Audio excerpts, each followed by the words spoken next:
এই প্রকৃতির ভিতরে ঘুরে ঘুরে আপনাদের মাঝে কিছু সুন্দর ভিডিও পাঠাই বন্ধুরা। তো আজকে থেকে আবার মূলত এই সুন্দর প্রকৃতির ভিতরে যেহেতু এসেছিলাম, এই জায়গাগুলো মূলত আপনাদের মাঝে তুলে ধরতেছি। যেহেতু আপনাদের মেহেরপুর জেলার ছেলে, অন্য জেলার তো না, মেহেরপুর জেলা থেকে যারা দেশ এবং দেশের বাইরে যারা আমার এই ভিডিওটি পেয়ে যাবেন, অবশ্যই আমার এই হুসাইন পেজটি যদি লাইক কমেন্ট ফলো যদি না করে থাকেন, অবশ্যই আজকের ভিতরে এই হুসাইন পেজটি লাইক কমেন্ট ফলো করবেন। আমি প্রথমেই বলে দিলাম, এই প্রকৃতি আসলে সবাই ভালোবাসে। প্রকৃতির ভিতরে ঘুরি তো, প্রকৃতি প্রিয় মানুষ। এই জন্য দেখতে পাচ্ছেন যে কাশবনগুলো কি সুন্দরভাবে মানে দোল খেলতেছে। এক প্রকার বাতাসে দুলদুল করে দোলতেছে, কিন্তু অসাধারণ।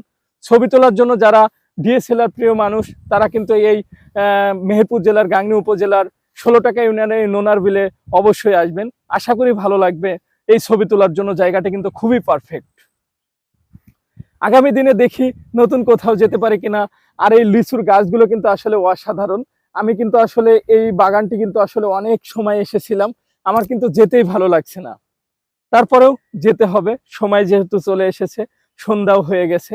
আকাশে মেঘে মেঘে মেঘে কিন্তু আসলে ঢেউ খেলতেছে, দেখতে পাচ্ছেন আকাশটা কিন্তু চারিপাশে মেঘ। যেহেতু বৈশাখ মাস, তো বৈশাখ মাসে এমনিতেই পশ্চিম আকাশে যদি মেঘ ওঠে, মনে হয় যেন ঝড় এখনই শুরু হলো, কালবৈশাখী ঝড়। কিন্তু কালবৈশাখী ঝড় দেখার জন্য কিন্তু মূলত আমি এই আজকে বসে আছি, দেখি কালবৈশাখী ঝড় কখন হয়। এখন আপনাদের মাঝে একটা কথা বলে রাখি, মূলত কয়েকদিন যাবত আপনাদের মাঝে কিছু সুন্দর ভিডিও না পাঠাতে পারলেও আবারও যেহেতু আজকে থেকে সুন্দর ভিডিও পাঠানো শুরু করছি বা করব, অবশ্যই আপনারা আমার এই হুসাইন পেজের এই ভিডিওটি অবশ্যই দেখবেন। আমি জানি আমার ভিডিও খারাপ হয়, তারপরেও চেষ্টা করি একটু ভালো কোয়ালিটি সম্পন্ন ভিডিও আপনাদের মাঝে পাঠানোর জন্য। হোপফুলি আমি আমার ভিডিও পাঠানোর যে ক্ষেত্রটা, আমার মোবাইলটা কিন্তু আসলে একটু কমাতো, এই জন্য আসলে সুন্দর জায়গা গেলেও কিন্তু আসলে ওই জায়গাগুলো আপনাদের মাঝে তুলে ধরতে, ফুটিয়ে তুলতে না পারলেও চেষ্টা করি একটু ভালো করে তুলে ধরার জন্য। আজকে আমার ভিডিওর সাথে যুক্ত হয়েছিল ছোট ভাই এরশাদ এবং আমার কালো লাল বাইক পালসার। আমার বাইকে কিন্তু আসলে হুসাইন পেজটি কিন্তু আসলে লেখা আছে। অবশ্যই আপনারা এই হুসাইন পেজটি অবশ্যই লাইক কমেন্ট ফলো করে পাশেই থাকবেন। আর মূলত আমরা কিন্তু মেহেরপুর রাইডার্স ক্লাবের সদস্য, তো এই জন্য মূলত আমার এই বাইকের সামনে মেহেরপুর রাইডার্স ক্লাবের এই লোগোটি লাগিয়ে আছে।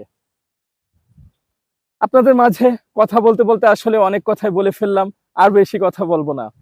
সময় হয়ে গেছে, চলে যাব। আবারও দেখি নতুন কোথায় আপনাদের সাথে দেখা হয় কিনা।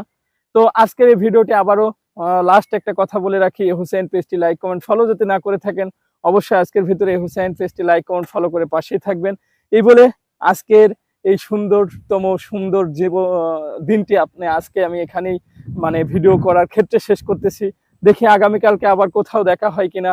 এই বলে আজকের ভিডিও এখানেই শেষ করতেছি।